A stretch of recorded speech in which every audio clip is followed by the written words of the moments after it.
ابن عباس رضی اللہ تعالیٰ عنہ سے مروی ہے کہ جب حضرت ابراہیم علیہ السلام، حضرت اسماعیل علیہ السلام اور حضرت ہاجرہ کو مکہ میں چھوڑ کر واپس چلے گئے تو ان کے پاس جرہم نامی ایک قبیلہ بھی آ کر آباد ہو گیا۔ ایک مدت گزر گئی اور حضرت اسماعیل علیہ السلام نے اسی قبیلہ کی ایک عورت سے شادی کر لی۔ اس کے بعد حضرت ہاجرہ بھی اللہ کو پیاری ہو گئی۔ کافی مدت کے بعد حضرت ابراہیم علیہ السلام نے حضرت سارہ سے کہا کہ میں ہاجرہ کی خبر گیری کے لیے جانا چاہتا ہوں، تو حضرت سارہ نے اجازت دی اور یہ شرط رکھی کہ وہاں آپ اپنی سواری سے نہیں اتریں گے، یعنی فوراً واپس آ جائیں گے۔ جب آپ مکہ میں داخل ہوئے تو حضرت ہاجرہ کا انتقال ہو چکا تھا۔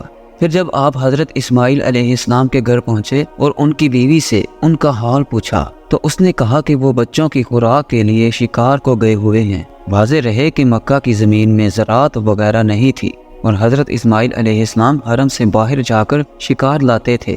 حضرت ابراہیم علیہ السلام نے حضرت اسماعیل علیہ السلام کی بیوی یعنی اپنی بہو سے کھانا طلب کیا تو اس نے کہا کہ نہ تو میرے پاس کھانا ہے اور نہ کوئی دوسرا آدمی ہے کہ یہ انتظام کر سکے۔ حضرت ابراہیم علیہ السلام نے واپس ہوتے ہوئے فرمایا کہ جب تیرا شوہر واپس آئے تو میرا سلام کہنا اور کہنا کہ گھر کا دروازہ تبدیل کر دے۔ یہ کہہ کر آپ واپس چلے گئے۔ جب حضرت اسماعیل علیہ السلام واپس آئے تو انہوں نے اپنے باپ کی خوشبو معلوم کر کے زوجہ سے پوچھا تو اس نے حقارت آمیز لہجے میں کہا کہ ہاں فلاں صفت کا ایک بوڑھا آدمی آیا تھا۔ آپ نے پوچھا کہ کچھ کہتے بھی تھے تو عورت نے جواب دیا کہ ہاں وہ کہتے تھے کہ وہ اپنے گھر کا دروازہ تبدیل کرے۔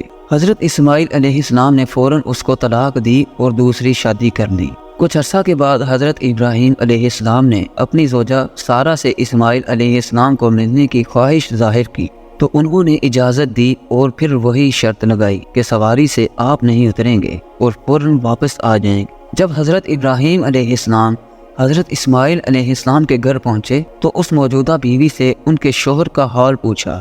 اس نے جواب دیا کہ وہ شکار پر گئے ہوئے ہیں اور جلد واپس آ جائیں گے۔ آپ نے کھانا مانگا تو فوراً دودھ اور گوشت کے ساتھ ان کی ضیافت کی گئی۔ آپ نے برکت کی دعا فرمائی۔ کھانے سے فارغ ہو کر جب آپ نے واپس پلٹنے کا ارادہ فرمایا تو فرمایا کہ اپنے شوہر کو میرا سلام کہنا اور کہنا کہ اب تیرے گھر کا دروازہ ٹھیک ہے۔ جب حضرت اسماعیل علیہ السلام واپس آئے اور باپ کی خوشبو سونگی تو اپنی بیوی سے پوچھا تو انہوں نے جواب دیا کہ ہاں نہایت خوبصورت اور پاکیزہ خوشبو رکھنے والے ایک بزرگ تشریف لائے تھے، انہوں نے ایسا فرمایا تھا۔ تو حضرت اسماعیل علیہ السلام نے فرمایا کہ وہ میرے والد محترم حضرت ابراہیم علیہ السلام تھے۔